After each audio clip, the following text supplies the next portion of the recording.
In my past life as a soccer coach, once you win a national championship, everybody wants to come play for you. Really not true. Once you pay them $25,000 a year in scholarships, everybody wants to come play for you. And parents would always come to me and they'd say, okay, my son or my daughter wants to come play at your university. What is it that we have to do? What are you looking for? And being the Socratic professor that I am, I said, well, what does your son or daughter do? What do they do really well that we'd be interested in? And typically their answers are, well, they've got great vision. They're really good. They can see the entire field. Or my daughter is the fastest player. There's nobody that can beat her. Or my son's got a great left foot or really, really great in the air and can head every ball. I'm like, yeah, not bad. But to be quite honest with you, those are the last things I'm looking for. The most important thing, self-confidence. Without that skill, and I use the word skill intentionally, without that skill, we are useless as a soccer player. Because when you lose sight or belief in yourself, we're done for. I use the definition of self-confidence to be the ability or the belief to believe in yourself to accomplish any task, no matter the odds, no matter the difficulty, no matter the adversity. The belief that you can accomplish it. Self-confidence. Some of you are saying, great, I don't have it, I'm so shy, I'll never do good. And you start to drag all the way down here. But I use the word skill because I believe it can be trained. And I'll show you a couple of ways in which we do. Hopefully I won't run out of time. I don't use any slides because my speech always goes here, here, or here. So we'll see which way we get to. The easiest way to build self-confidence. There's no magic button. I can't say, hey, this plane is going down. Who can fly it? Put your hand up. I can. I'm confident. Repetition, repetition, repetition. Right? What does Malcolm Gladwell call it? The 10,000-hour rule? There's no magic button. I recruited a goalie from Colombia, South America one year. Big, tall, 6'3" man. He had hands like stone. I thought he was like Flipper. Every time I throw him the ball, down onto the ground. I was like, oh my God, we're in trouble. Simple solution. Get to the wall, kick a ball against the wall and catch it. Kick the ball against the wall and catch it. His goal was 350 a day for 8 months. He came back, his hands were calloused, the moisture on his hands were literally gone. He is now playing in Europe. Magic? No. Repetition, repetition, repetition. The problem is we expect to be self-confident, but we can't be unless the skill or the task we're doing is not novel, is not new to us. We want to be in a situation where we've had so much pressure in that, and what I mean, because pressure builds diamonds, we want to be in a situation where, hey, I've done this 1,000 times. I did my speech, and I practiced in front of the mirror. Hey, I'm sounding good. And then I read in front of my kids and my wife. I was like, oh gosh, got a little nervous. And then I get in front of Glenn Gould. Oh my goodness, I'm a little more nervous. By the time I get to the ACG, where 2,500 people, can't say any more, right? 2,500 people, where 2,500 people are there, I won't have a single ounce of nervousness because of my ability to practice, right? Over and over and over again. The problem with repetition is, how many of us bail after the first bit of failure? How many of us bail after the first bit of adversity? Edison was on that video. And depends who you ask, there's anywhere from 1,000 to 10,000 tries to build that light bulb. 1,000 to 10,000. J.K. Rowling should be on that video. You know how many publishers she took her Harry Potter book to? I believe the number was 12 or 13. I'm pretty confident, but after 2 or 3 no's, I'd be like, dang it. After 6 or 7, I'm like, maybe not. Definitely after 9 or 10, I'd be looking to be a soccer coach or something else beside an author. Right? I mean, 12 times somebody said no. But practice, practice, practice, and do not accept failure. Maybe it shouldn't be repetition. Maybe the answer should be persistence. Because we all repeat something, but very few of us really will persist. So that's one way to build self-confidence. Get out there. Do what you want to do and do not accept no. The other one is self-talk. We all have a self-talk tape that plays in our head. Anybody go shopping and put on a pair of pants this week?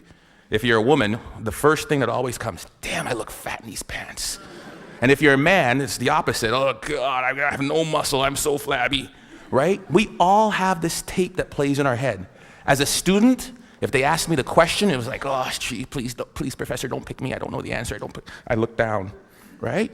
If you're let me tell you something, and the VP of Business Admin is here, so I shouldn't repeat this, but when they hired me as an athletic director, I sat in an architect's meeting, and I am about as dumb as a post when it comes to anything to do with numbers and angles. And they're like, the fundibulator valve of the architectural, what do you think, Dr. Joseph? Let me look into that for you and get back to you. Right? I was saying, oh, God, please don't ask me. Please don't ask me. We all have this negative self-talk that goes in our head. Guess what? There's enough people that are telling us we can't do it, that we're not good enough. Why do we want to tell ourselves that?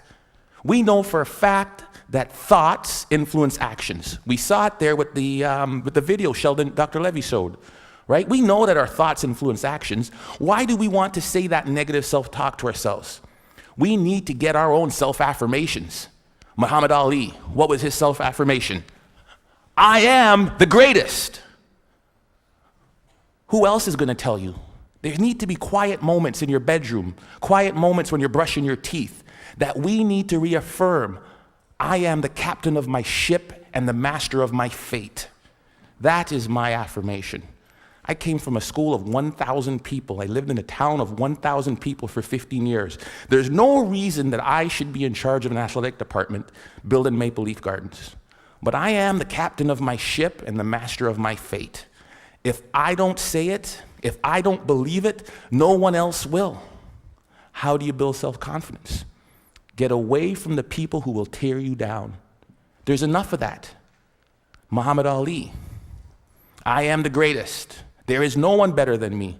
It's a difference between hubris and ego and false pride. It's just reminding yourself in quiet, silent moments. I put it down on a list. It's right beside my mirror, right? About all the things that make me who I am. Because I make enough mistakes, and the newspapers will recognize it, and people around me will recognize it, and they'll tear me down. And pretty soon I'll begin to believe it. There was a time when my confidence was really low. There was a time when I took this job, when I came from Iowa, I don't know if I could do it. I had to bring out my self-confidence letter. A letter I wrote to myself when I was feeling good. Ivan, congratulations on getting your PhD before 40. I am 40, under. Congratulations on winning a national championship. Good job on raising 3 good kids and marrying the right woman. I wrote a letter to myself. It was my own brag sheet, my own letter about the things I was proud of. Because there are moments, and we'll all experience them in our career, in our life, in our job hunting, in our relationships, when we are not feeling good about who and what and where we are. And I had to bring out that letter and read it time and time again for a period of about 2 weeks to weather me through that storm. It was important. Stop the self-talk, the negative self-talk. If you'll watch, you'll see some athletes, they'll have a little bandage or a little brand around them. Lance Armstrong's a perfect one. What's his self-affirmation? Live Strong isn't a brand. It was to remind him of who he was. Live strong. Then it came a brand. He would move that from one arm to the next arm when doubt and fear came into his mind. Live strong. Put it on there. Let's go. We'll all have it. Replace it. 2 ways to build self-confidence. Worried about my time, I'm going to tell you of one way that you can build self-confidence in others. We are coaches and educators. We are teachers. We are people who will create value in the world. And in doing that, we are critical by the nature of what we do. I am a coach. I want you to score a goal. Ball went over high. Dang it, the ball went high. Thank you, coach. I know that. Feedback tells me that.